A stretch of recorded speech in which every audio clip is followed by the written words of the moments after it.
Hello, I'd like to share a couple thoughts on the game first before we get started here, and that is, first of all, just an incredible effort by our team in Dallas. Coach Patterson has been a friend for over 20 years. Incredible respect for that team. That certainly is a top 10 program, top 10 team. First time we got to coach against them, but you saw it Sunday when we started preparation for them. To go down there in that environment and play the way they played, we're just very proud of them. The champions on defense were Nick Bosa, B.B. Landers, Jonathan Cooper, Devon Hamilton, Malik Harrison, and Jordan Fuller. Played exceptional. And the player of the game was the guy that scored a touchdown. I just got to read these stats for Draymond. 3 tackles, 2 assists, 2 tackles for a loss, a sack, 7 quarterback hurries, 1 knockdown, 1 pass broken up, 1 interception, and 1 touchdown. Have a day.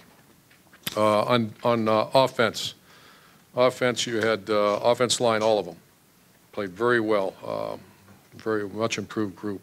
Isaiah Prince, Michael Jordan, Thayer Mumford, Demetrius Knox. I just want to point out Knox has done so well. Malcolm Pridgeon, a first-time starter against that kind of defense line, played well. J.K. Tobbins had a great day. Post-contact yardage was awesome. He had 121 total yards. And then the wide receiver group was outstanding. You had K.J. Hill at 6 receptions, Johnny Dixon. Ben Victor didn't have any catches, but he's really starting to come on and threw himself in there on some great blocks. Terry McLaurin, one of the most unselfish players I've ever been around. Start to throw him in the Evan Spencer category, and Paris Campbell. Player of the game was Dwayne Haskins, 24 of 38 for 344 yards, 3 total touchdowns, and played very well. On the kicking game, Johnny Dixon was the player of the game. He downed a punt inside the 10, 39-yard kickoff return, and 17 production points. The other guy who's just playing exceptional is Jocelyn Wint, who needs to. Did very well. I'll talk about that here in a second. That's the champions. Then also the plan to win. The plan to win in big games, especially on the road against elite personnel, is this was followed pretty much to a T against an explosive offense and very good defense. But the plan to win, we had 2 defensive scorers in our defense, which we're counting a punt block, part of a defensive play now. 2 scores and turned the ball over on the 25-yard line. And the offense scored 2 plays later. That's a 21-point switch shift. I'm not sure you win that game without that. TCU started 13 of their 14 drives inside their own 25, 9 of those inside their own 20. They have a punt returner and kick returner that is one of the best I've seen, certainly in the last 10 years, named Turpin. We knew that going in, kind of took your breath away as you're getting ready to watch him play. But he had 3 kickoff returns for just 56 yards. That's under 20 yards a return, and 0 punt return yards. The amount of time and effort that our players put into that was phenomenal. Justin Hilliard, Dante Booker, Marcus Williamson, Keandre Jones, Jocelyn Wint, Jeffrey Okuda, and Terry McLaurin are just some guys that I have so much appreciation for their unselfishness to do that phase of the game, which is obviously very important. I want to thank the Buckeye Nation for the support down in Texas. That's the 3rd time we've been down there since 14, and the support was awesome. I also want to thank Coach Day. I knew Coach Day was a difference maker when we hired him. I followed his career. He was with me at Florida, and his professionalism and what he's done has been phenomenal, and the rest of our staff with Coach Schiano, Kevin Wilson, Alex Grinch, and the other coaches have been tremendous. But most importantly, I want to thank our players. And it was very hard to watch. Because it was such an intense game, but it seemed that as the game got tougher, our players got better. And that's a sign of good people, brotherhood, and most importantly, a very good team. This is the first time I've had a chance to visit with you since Media Day. And I want to start off by apologizing for that performance. I want to be really clear that there is 0 intent to mislead. The report found that. I did not answer questions with the accuracy that I should have. I didn't listen closely to the questions. And I want to explain why. At the late the night before press conference in Chicago, I received a text message. And the message asked me, would I like to comment on a felony assault arrest in 2015 of Zach Smith? And I was shocked. I had no recollection of a felony assault arrest. I immediately sent a group text out to people, and the people were Gene Smith, Jerry, assistant athletic director, I recall, and a couple of people back here at the office. And to paraphrase the text, it was, I do not recall the events of 2015. Please advise, I do not want to be wrong at Media Day. And that text was out there, and that's what I sent out. About an hour later, I get a phone call from a staff member here who was our liaison to law enforcement. And he says, Coach, there's no arrest. We can't even find a police report in 2015. The only thing that we see on his record is a divorce and his recent trespass situation that he had in July. And there's nothing to that story. There's nothing to it. I hang up the phone, I go to sleep, I wake up in the morning, and I go to Media Day. The focus of as I was asked questions, was on that felony arrest that never took place. And so once again, for those of you, I see some of you here that ask those questions, I apologize. I got to do a better job of listening. It's very comfortable for me obviously to talk about football and players and teams, but that situation, when I started getting peppered about questions about what I perceived to be a felony assault arrest, that's why I answered it the way I did. I've always had somewhat good relationship with the media. I've always been forthright with you the best I can. If I have not been, I apologize, but there's no intent. There's no intent. For those of you who know me well, some of you don't know me at all, there's never been an intent to mislead. I would also like to give you a little bit of a timeline of what's happened in the last several years here.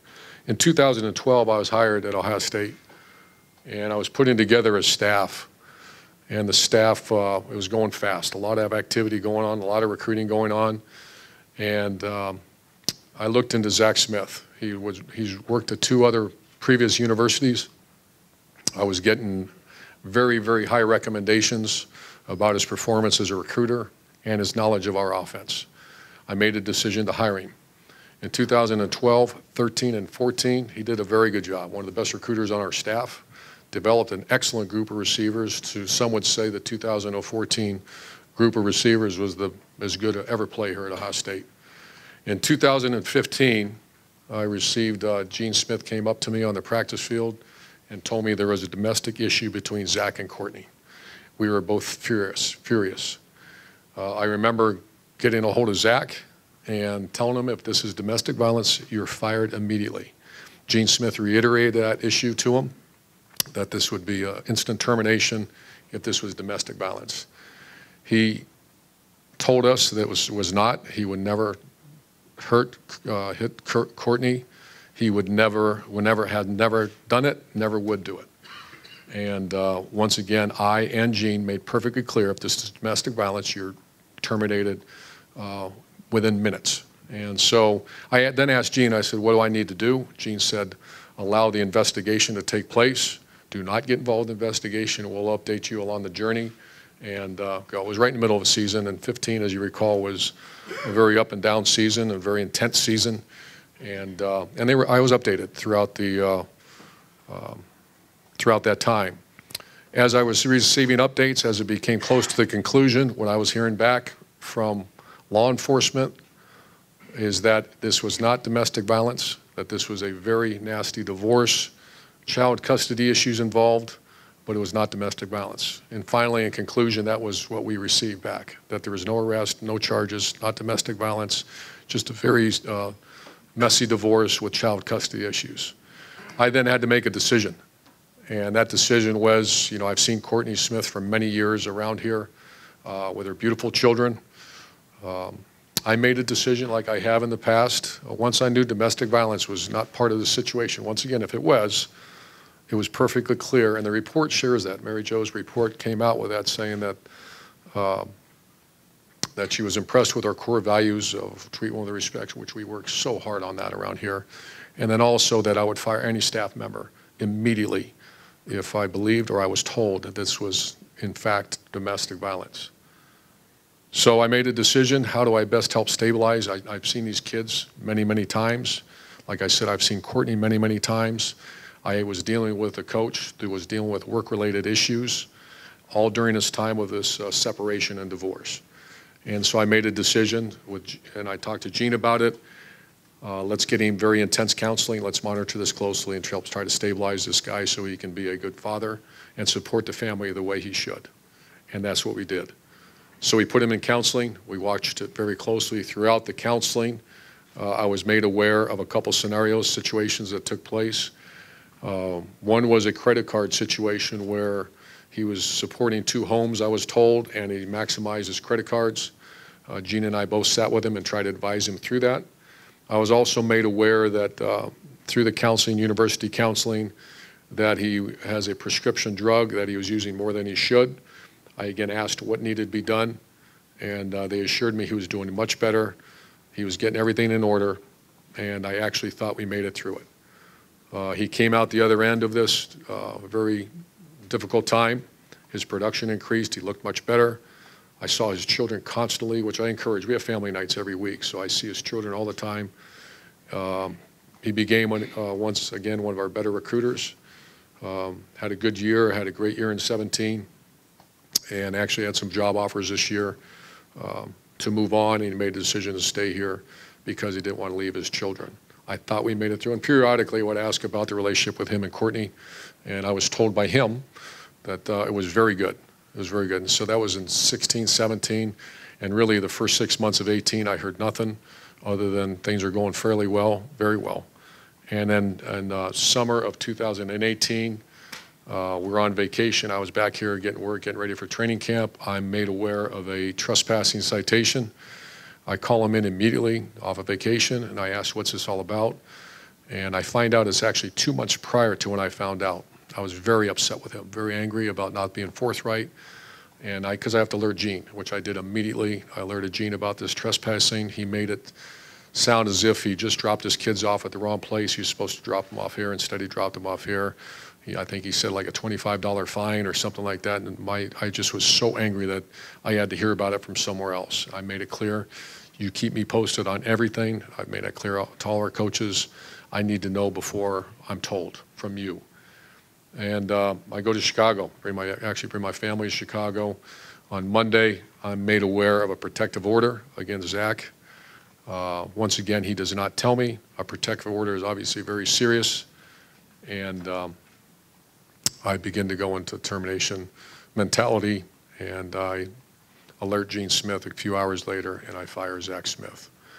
One other thing that I was asked several times throughout the investigation, and recently I've been asked, and it's about the deleted text messages or changing the setting on my phone.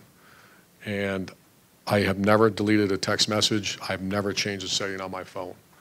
And I was asked that. I made that clear to the investigators. I've made it clear also many, many people have access to my phone, including IT people, including to people that help me recruit. It's not uncommon for me to recruit over 100 players a day and send out graphics and videos.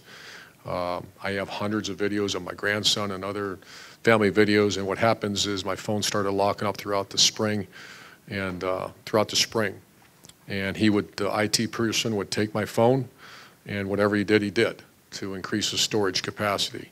And I found out in several months ago, I think late spring is what I was told, is that he changed my setting to 1 year. So once again, I never changed the setting on my phone. I never changed a text message on my phone. And when I heard that, I just, all due respect to the report, I would never do that, and I did not do that. I don't even know how to change the setting on my phone. So with that said, I'll answer any questions for you. Thank you, Coach. We'll open up front row left. Mitch? Urban, can you describe what it was like for you sitting and watching the first 3 games and where you were and what you were doing and how that was for you? I was just devastated, and I love these players. You know, I have such a great respect for these players, and that's why I try to share throughout my career is that how hard these guys work. I think, you know, a lot of times people see number 68 or number 5, number 7, and the time and effort that goes into that, and that's their payday, that's their time to go showcase, and I'm not a part of it. I think even as hard as that was not being with them during the training camp. That's when you build your team. That's when I stay in a hotel with them. Very difficult. So I watched them at home. Some support would come over my house, friends, very close friends, and This one in particular, I only watched the good plays. I couldn't take it. I only watched the good ones. My daughter kept me updated, and I would seriously leave the room. It sounds silly, but I would leave the room. When the way that game started, it looked like that was an even. I mean, that team's very good. So I only watched the good plays, and there were some really good plays. Did you yell at the TV?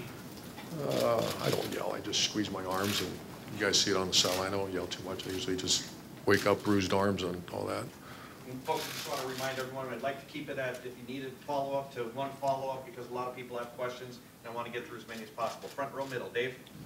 Coach, you've mentioned many times how much you love this university. Has this situation affected your relationship with the university and perhaps your longevity here? I have a great relationship with our president. Gene Smith, I'm as close to Gene Smith as anybody. And this, to me, has never been a job. You know, when I took a year off, I wasn't planning on coming back coaching football. I was asked by Gene and the president at the time. Ohio State was going through a hard time, and part of my family didn't want me to coach again. And I came back because of my sincere love for the state. I grew up here, played high school football here, played college football here, and I love this school. I have a master's degree from Ohio State. My love is unwavering for Ohio State, even more so now. My apology is to Ohio State. My apologies, I made a mistake, and I do. You're going to hear this throughout this several times, that my apology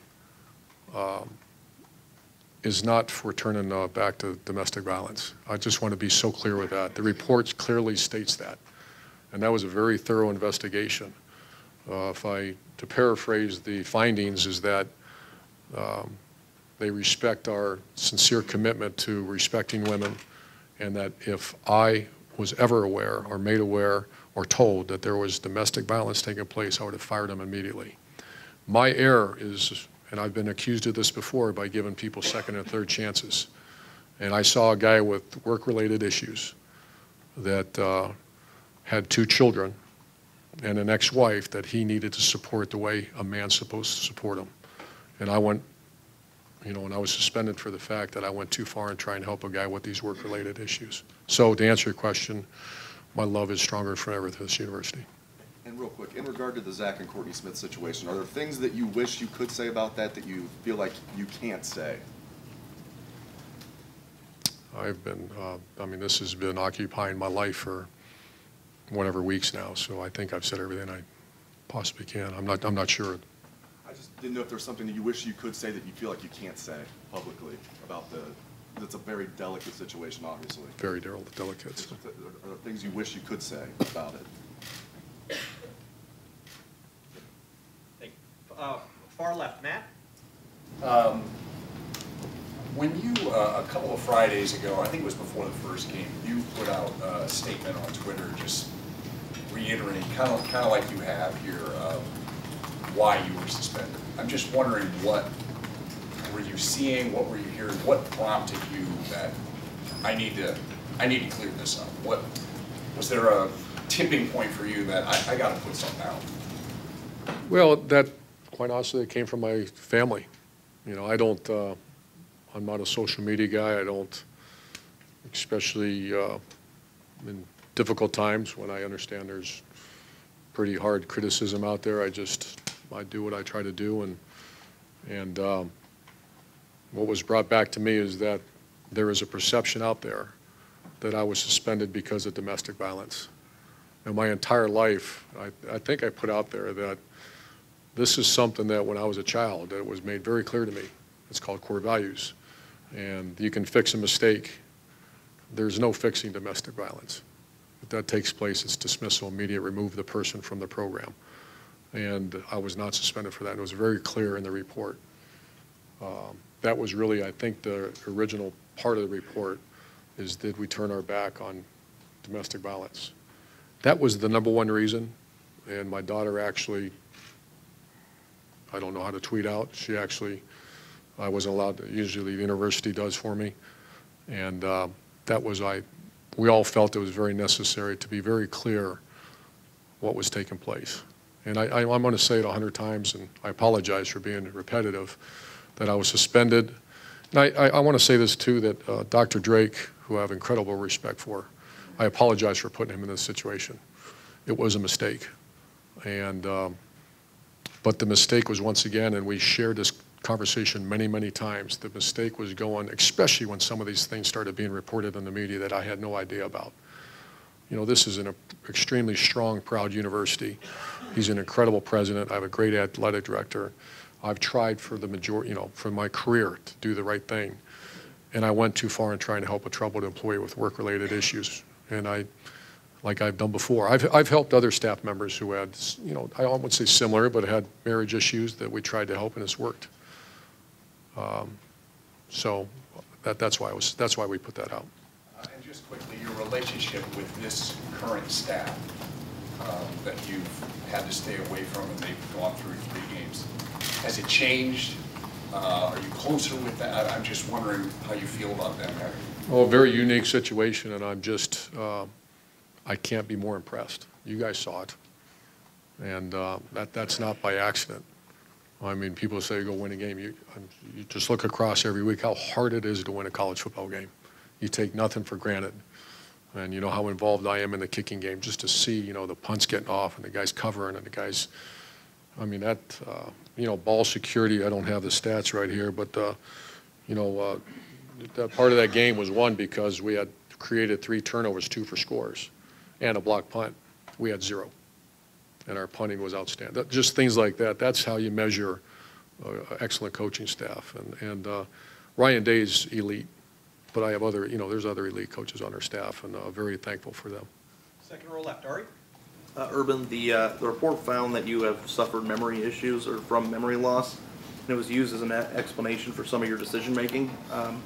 What influence has that had on your ability to coach this football team?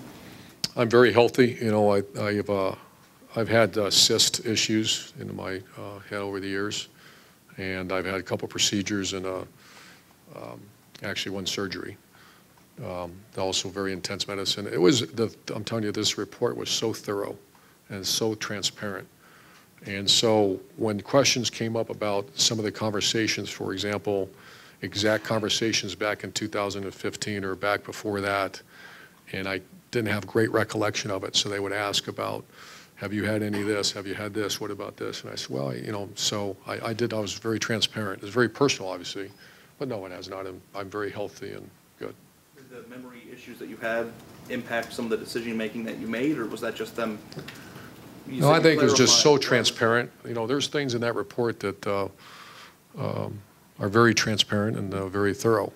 You know, the relativeness to the investigation, you know, that's, but I can just be truthful and tell you I've had some pretty heavy meds at times, but it certainly doesn't impact the way I coach. Right behind Ari, Glenn. Coach, how damaging has this been to your credibility? Paul Feinbaum last night said your credibility has been shattered. How do you feel about that, and is he wrong? That's tough to take. You know, I've spent 30-plus years in coaching.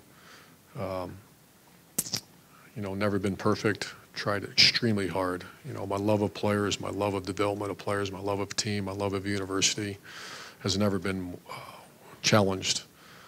You know, when I start to hear that, that's why I'm hoping something like this, where clarity, I wanted to go through everything. If I did not lie to, if you're talking about lying to the media, I did not lie to the media. I did not do a very good job. Now everybody has a decision to make and a choice to make. I was very clear about why I was doing, why I said what I said, and I apologize for that. If that destroys a guy's credibility, then I apologize that. Also, did I turn my back to domestic violence? Not one bit. I never would do that. And that's been made perfectly clear after that very thorough investigation. And for people who know me know that's absolutely intolerable. I've always been a very strong advocate of anti-domestic violence. I've been accused of giving student athletes more than 1 chance, sometimes more than 2 chances, especially people from very tough situations. Not core value situations, but mistakes. And with great success we've had over the years. Not perfect, but great success over the years. I've helped staff members who've had issues over the years. Not exactly like this, but a couple that had marital issues to great success. I erred in going too far to try to help a guy with work-related issues. And as the investigation took place, these behaviors were showing up that I had no awareness of. So once again, I can only do what I do. I apologize, but there is no intent to mislead, no intent to not be truthful with everybody, including this university, including you guys. It was, I went too far, and that's what the president and that's why I was suspended. So. Can you explain the discussions regarding the text messages and the potential deleting of the text messages? Yeah, all due respect to that report, that was, once again, a very transparent, very open report. You know, I don't recall exactly any conversations about that. The article came out, and I, once again, during the investigation, they asked me about that. They found my settings to be on 1 year, which I wasn't quite sure what that meant. And I found out later, after I went back to work, that the IT people changed my phone to 1 year months earlier than that. There was never a deleted message. And I think the report even said that there was, you know, I can't recall exactly what it said, but I did not delete text messages, never changed setting on my phone. Far left, Lori? Coach, how do you balance your desire to help coaches through issues and your desire to get your players the best coaching and role modeling as possible? That's a great question, and one that I've been replaying in my head over and over again. When I hired Zach, glowing reviews from the previous 2 coaching staffs he worked on, about his family, about his recruiting, about his first few years here were fantastic. You know, 2012, he took, I think, the leading receiver at 10 catches a year before we got here. We developed Philly Brown, Devin Smith, and those guys. The second year, third year, we won a national title. The receivers are elite. 2015, you had an 8-month window of a separation, a divorce, work-related issues that we were dealing with. And I had 2 choices. Eliminate him right there, but I just, you know, I saw Courtney around here so many times throughout recruiting, and we have family dinners every week. I saw these children, which I encourage all the time. I saw them all the time around here. And I just, the way my head works is, how do I help this situation? Firing him, will that help it? You know, in hindsight, if I knew some of the things I knew after this investigation about his personal behavior that I was unaware of, that's an obvious. But at the time, that's not what was made aware. So that's a fine line. I try to have pretty good success rate of hiring elite coaches around here. And really my entire career, look at all the head coaches, and character is very important. When I was hiring them, I believed I hired the right guy. In hindsight now, I look back with all these other issues that took place during that time period, I did not hire the right guy. Have you found that throughout this whole process that you learned some valuable lessons about domestic violence, Coach? I mean, I know you made an effort, you brought in Brenda Tracy, and things like that before, but have you found this an educational process for yourself too, a little bit? I found this whole thing to be an educational process. And since my first day at Bowling Green, when I was putting together our coach's manual and thinking, you know, because I was raised that way. When I was a young man, my dad gave us our core values: honesty, treat women with respect, no drugs, weapons, or stealing. And that's always been, I can't say that also now this is on the forefront. It always has been. And, but I'd just say I haven't learned. I learned a great deal. You know, I learned, we brought in Ray Rice and spoke to our team about that. We always have, Shelley, Meyer, and Sheila Smith put on a workshop last year called Healthy Relationships, and it's just always on the forefront. Throughout the facility, we have examples of mistakes made by people that just destroy lives. So it's always been on the forefront, but to say I haven't learned, I learned a great deal. Fourth row left, Dan? Urban, I wanted to clarify your conversation with Brian Boltolini. You didn't talk about text messages at all that day, August 1st? My recollection of that is that there is an article out, something about their press may have been access to your phone, and I said, I don't worry about my phone. There's nothing to hide on my phone, and that was it. Ask more questions. Over here to the right, Clay? I think you've addressed it, but I recall when you were hired, OSU was going through a tough time, and I asked something about when you encounter a situation, and you said, you know, you have to go in there and blow it up. I mean, you cited chapter and verse here. Your statement seems to reflect With regard in general to Zach, was there a time when you should have blown it up, I guess, is the question. I look back now, there was, you know. At the time that it was time to make a decision was in, like I said, 12, 13, and 14 were very productive years. 15 was, that's when work-related issues started to surface too. And he was late for several meetings, a handful of meetings, and also this domestic situation that law enforcement was involved. I had to make a decision. When it came back to me that there was no charges and no arrest, and it was actually told to us that this was not domestic violence, I look back now, I'm not sure I'd do the same thing. I might, because that's enough if you get to that point, especially how serious that is. But that's a hard situation, and I've had conversations with some colleagues about that. What do you do? You know, do you question the police? I'm not allowed to question the police. Are you allowed to go beyond, start contacting victims and investigating yourself? That's, you're done. You can't do that. It's called tampering. So those are the fine lines that other people have dealt with, I've dealt with over the years. Many leaders, I've talked to a couple friends of mine in corporate America, and you give it to HR and you let the professionals do their work. And that's what I did. Did Earl's influence always weigh on your mind, Coach?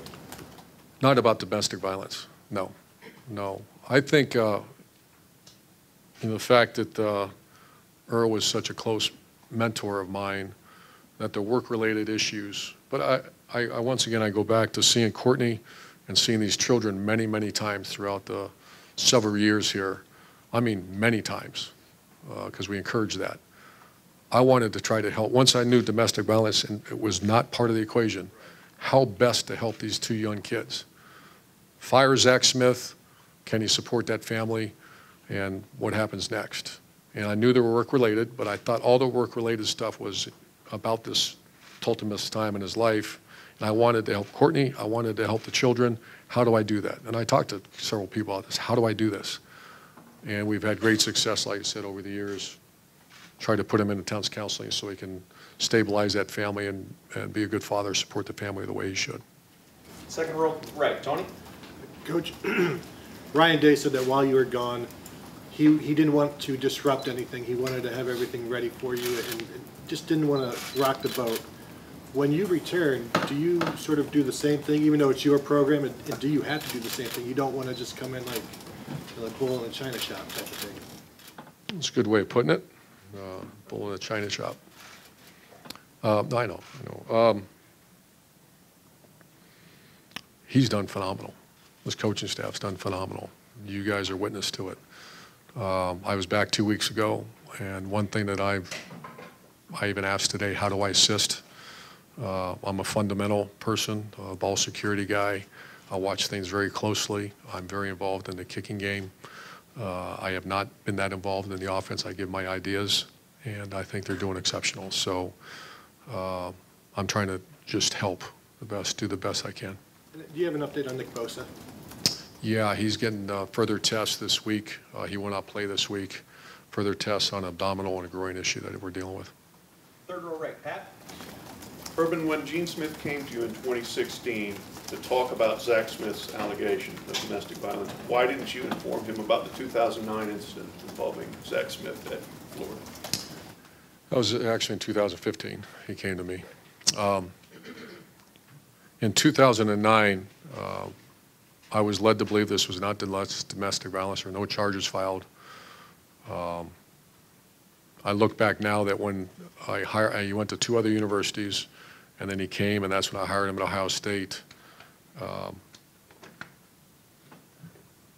That's when I should have made him aware of the situation. In 2015, I can't recall if I did or not discuss the 2009 situation.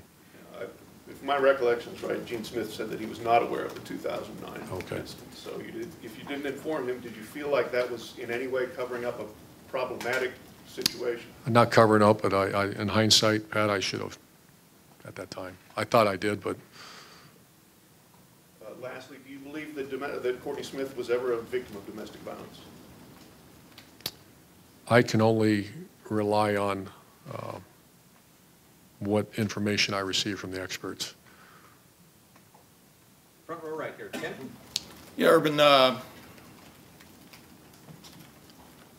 do you anticipate an administrative staff shake-up at all on your staff based on the way things have been brought to you in the past concerning the other things that obviously went on with Zach Smith from a sex in the office kind of situation and all these other things that kind of evidently went on without you knowing about it? Do you anticipate making any changes in that regard? Two things there, Tim. Number one is I need to do a better job creating an atmosphere where football, especially during the season, is so intense. And obviously I'm a very intense, focused guy, and people need to feel comfortable coming to me if there's any scenario, situations like this. I've had started that process. The majority, I've not talked to one person who was aware of that stuff that was going on, so I'm not sure. I know the report, I think, said something like that, but when you start talking about some of these behaviors that I've asked, and they were not aware of these behaviors that surfaced here in the last 2 months. That's what I was going to follow up with, from the sense of you've even said this in press conference a couple of times, you like to have positive news coming across your desk. That's the way you kind of like to operate. Do you think this intimidated some folks into not bringing you negative news, so to speak? I hope not, but that's something that Gene and I have talked about that I need to do. I've always thought I had that atmosphere. If someone was aware of some of these behaviors and did not bring it to my attention, then obviously I have to work on that. I am. And then obviously that report about the strip club stuff and all that kind of stuff included another coach, Tom Herman. Do you remember having a conversation at all with Tom Herman during his time here about some things getting out of hand, et cetera? What do you recall? Because obviously he was there with Zach in this one instance at least. What do you recall of any of that? You know, out of all respect, there were two coaches involved, and when it was made clear when I was told what had happened, I was extremely upset. I called him in my office immediately. I told him they'd be fired if that ever happened again. That day, I instituted a morality clause in the program. I've been told that takes place at other places, and I don't care. It's Ohio State. We don't do that. And so I just was very clear that we don't do that. And one last thing. We've all seen the text messages that Shelley had with Courtney Smith. And I think you've been clear from your recollection. You recall nothing of Shelley bringing that to you in any form or fashion, that kind of news. I mean, do you stick by that story, so to speak? I mean, she did not bring this up to you in 2015 or 16? She never shared text messages with me, no. Front row left. Doug? Urban, what damage do you believe has been done to the Ohio State football program as a result of how you handled this and the investigation? I think there was. You know, I think I'm hopefully that I've already had many conversations with recruits, our families of our players. We sent out several letters to the families, but to say there's not damage, that there was. I'm hoping that the clarity of the damage is that why I was suspended and what the report came back, and that I was not lying to the media, I was not lying to people, or that I turned it back to domestic violence. And I'm going to do the best I can. If we can remove those two, which is the truth, the damage, I believe, is that we just went through a really hard time, and I made a mistake in helping a troubled employee, went too far in trying to help someone that had some work-related issues.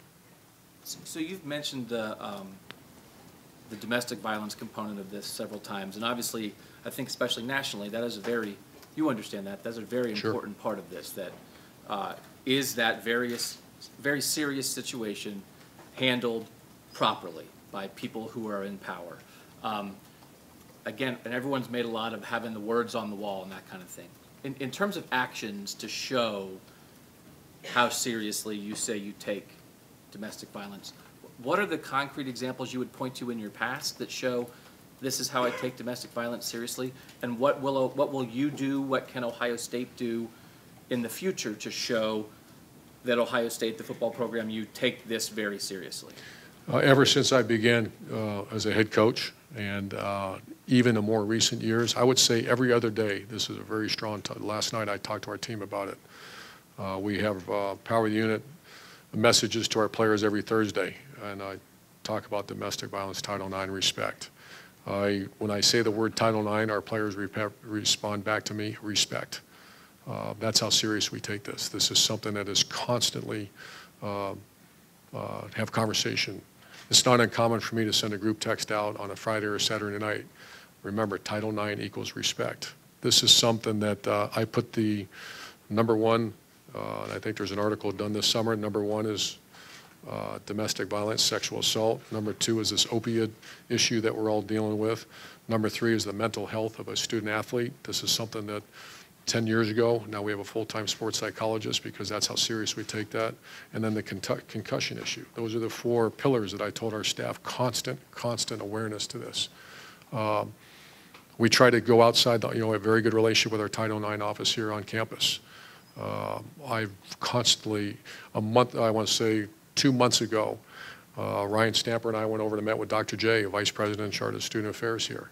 And for no other reason, just how are we doing? What can we do better? What's out there that we can keep educating our players about the respect to women? That's such a serious issue right now. And so it's endless as far as what we've done. I made a mistake not in domestic violence. Where I made a mistake is not asking enough questions, I believe, and complete reliance on law enforcement. I've always, when you hear no charge, no arrest, how far can you go? And Gene and I have talked about that. Many colleagues of I've talked about that. What's the next step when you said there's no arrest or no charge? What do you do next? And the one thing that's been made clear all along the journey is you can't go out and investigate. You're not allowed to. That's not something that's part of the, but you can ask questions, and I think the other thing is the red flags. Those are the things. And you've addressed all these matters in different ways, the text messages, not informing Ohio State about what happened with Zach in 2009, however you want to characterize what was said in Chicago. It's the collection of those things together, right, that adds up sometimes. Even if you have an explanation, it can add up. For Ohio State administrators, for fans of Ohio State, why should they believe you're a trustworthy person? That's also very difficult. For 6.5 years here, up until July of 2018, since we came back to Ohio State, we've taken, academic performance has been elite. Football performance has been very good. Life after football, Real Life Wednesdays we started has taken on a world of its own about development of players getting ready for life after football. The honesty and integrity within our program has been very good. My evaluations every year with the president and with Gene Smith have been very, very positive. This is a window of time that I made an error. But once again, that's why I'm hoping that I'm going to keep saying it really for the rest of my life. This was about trying to help a troubled employee with work-related issues. It was not about lying to the media. And once again, if someone in his room says you lied to me, I'm telling you, that's fine. I'm telling you I did not lie.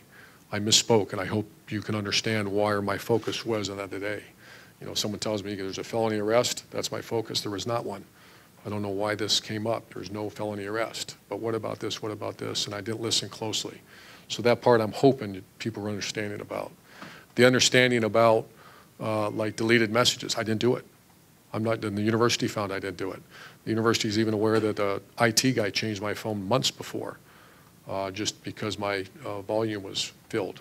So I'm hoping that people listen, and I can only say the truth. I can only let you know.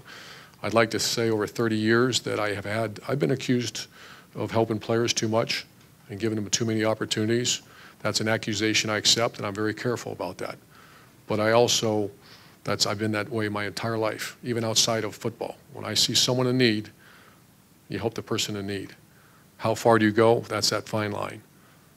I counted at least 3 staff members over the 17 years that have been in difficult situations, and I've tried to help, never really fired anybody. I always take the approach trying to help them. I'm hoping that comes out. I understand that this will take time, maybe never. But that's my job in a press conference like this, and really in relationships with you and recruits and administrators. I know our president now is very comfortable with this situation. We've had many, many conversations, and I know our athletic director are. I got to start to wrap it up, but I got Let me a do couple more one questions more, over there. just in general, you've made it clear that you went too far in trying to help Zach in the situation. And it does seem like you're in control of this football program, this football building. That's how it works, right? You're the football coach, you're in charge of everything. Should there be more oversight from the athletic department to make sure that you're not doing too much with a certain issue, to make sure that they're informed all along the way with all, I know you have a personal relationship with Gene, but is it possible that a football coach can have too much power in a building to make unilateral Absolutely. decisions? And what can Ohio State do better going forward to make sure something like this doesn't happen again with a staffer? Right. Absolutely, and that's always been a concern of mine. That's why when I was hired at Ohio State, I asked to have a full-time compliance officer in this building. There never was one. I wanted a guy here so he could, for me to be in charge of compliance, which is very serious. I want to make sure doors are open, and I don't want ever someone come to me and say, you guys are violating rules. And that was my request. Whenever, within minutes, I hear of a situation, I contact Gene Smith and make sure, because I'm not qualified sometimes to handle these situations. I need help in this. I'm a football coach. I'm not an investigator. I need help with this. On campus, I've asked for much help from, like I mentioned, Dr. J, who's a very good friend, and she's great at her job. I asked for help. I asked for help from the Title IX liaison and Title IX coordinator. We're not Title IX people. Please help us with this situation. What can we do better? And that's what I was hoping was even going to come out more involved in this investigation, is that, other than this window of time, which was very serious, the marks are over the top. And I was hoping more would come out. I haven't heard much, and I invite you to go ask, is how does the Ohio State coaching staff respond to any Title IX issues, any respect to women issues, any legal issues? I would be surprised to say as good as any school in the country. And that's the response back I get from my superiors, because I don't handle things. What I do is I seek advice on this, because, I've been asked many, many times, how would you handle the situation differently? I'm here to tell you 3 years later and 6 weeks after going through this, I need help. Football coach, I've talked to many coaches about this. Do you need to go investigate this yourself, bring everybody in and talk to them? Absolutely not. I'm not going to do that. There needs to be a channel. Does Ohio State? Yeah, we're looking at everything. I think this is a topic that every school in the country is going through. There's some well-documented issues that have gone on in the last 5, 6 years. 20 years ago, you never heard much about it. It's a completely different animal, and I agree with it. This is such a fine line. But I do seek advice. And that's always for those, you probably know me a little bit, but the people who know me and my superiors, instantaneous, elevated, instantaneous, need help me out to handle this situation. Not football related, the off the field things. Far left, Rob? Right, Urban, along those lines, there's debate and discussion about how much a head coach should have to know, should have to delve into personal issues and marriages. Where do you stand on that? I think you have said that everything is under your purview, but do you see that as fair, and is that just the way it is? I think at high-profile football programs, that's the way it is. Do I think it's fair? No one forced me to be a head coach. I think what goes on in people's homes is very difficult. There were some things brought up throughout this facility that Zach did that completely unaware of. What's your responsibility to know that? That's why I want to create, if someone knows something, I need them to come back. And I've asked a lot. And the people I've talked to in the facility, they were not aware of some of these salacious accusations that were taking place, and they were not aware. And so that's, I actually spoke to a friend of mine in corporate America. That's everyone's nightmare, is you're representing a very proud company, institution. You're responsible for hundreds of people. How much can you really know? The answer is you have to know. Last question I'll over here to the follow up. right. I know that domestic violence obviously is a very sensitive issue, and part of the sensitivity is you get into he said, she said situations. Through this time, the last 10 years, whatever, have you found yourself wondering about the credibility of Courtney and Zach? Is that part of the challenge? I try to stay away from that, because I don't, I did ask Zach. Or no, I threatened him. Said, you're fired. Like within seconds if I find out it's domestic violence. People have asked me, why didn't I reach out to Courtney and ask her? I'm not allowed. I'm not allowed. There's an investigation going on. We are still in conversation, Gene and I and other people, like I said. When that comes across the table, there's experts, there's professionals, they're called law enforcement. Please help us with this. You have rights to go investigate the situation, report back to us, and then we respond. And there's never a charge, never an arrest. How do I respond? And I just want to, once again, with this, saying that what I have learned is ask more questions. Football question, how much better can this offense get? A lot better. Yeah, this is two very good running backs, or, we can get a lot better. Right, the last two questions, one question for Bill and one for Austin. Go ahead, Bill. Yeah, you mentioned the stuff that you learned about Zach, and none of his job performance evaluations was any of this noted. Can you explain why that was? In 2001 I just put personal on there, his personal work-related issues. He didn't get a raise one year, I believe that was the year. I did discuss it with him, and once again, it was related to being late to meet a handful of meetings and the other personal issues. During that was about an 8-month window, but that was on there. And you did say that in the ESPN thing today that you haven't talked to Courtney, and you might. What would you say to her? I've said it several times, and I do want to say this, that there was a press conference the day that I found out I was suspended, and I was in a room for about 12 hours straight, not knowing, the investigation, if I recall, was just concluded. I sat in my house and stared at walls for 2 weeks, and it was awful, and I was exhausted, and obviously very emotional that they just, I was suspended, never been suspended. And then I walk in a press conference and cameras are going, and I start getting rapid fire questions at me, and I did not do well again at that scenario. I came out a couple days later and said, I'm very sorry.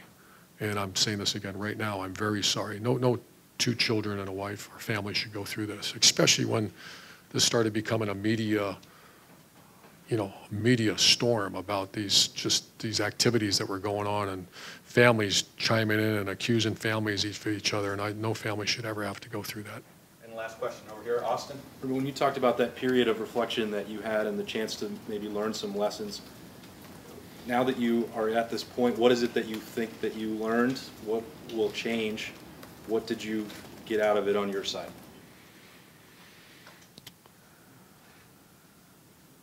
I think, once again, and I've had this question to me about a student athlete, when I try to help a guy, and what doesn't get reported are the great stories, the positive results. Guys' lives change, and they get these opportunities that college football and education give you.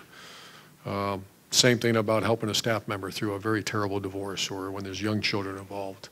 This was a scenario that there were so many other outside forces coming in on both sides, and families on both sides.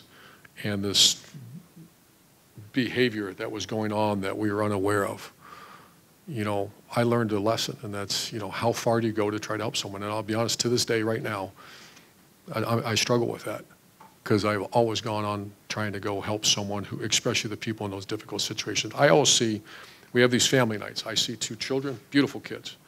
I see them around our office, I'd say once a week, and that's throughout the whole year. I encourage our families to be around here. I've seen Courtney many, many, many times over the years. And I start to see these families, and part of the obligation of a leader, especially the way we do it here, is you're obligated to them to do the right things, to follow the rules, to perform on the field so people don't lose jobs and families get uprooted. And that's the way my mind works. When I saw this situation, once domestic violence was taken out of the equation, my mindset was that, how do you help stabilize this situation? That man has an obligation to raise those kids, has his obligation to support that family. How can I help, and how can Gene help do that? We made a decision, and for many people out there that think that was a very wrong decision. I look back now with all the other information we gathered, it was a wrong decision. But what I knew at the time, I can tell you, I thought we were doing the right thing at the time. Coach, thank you very much. Thank you, guys. Thanks, sir.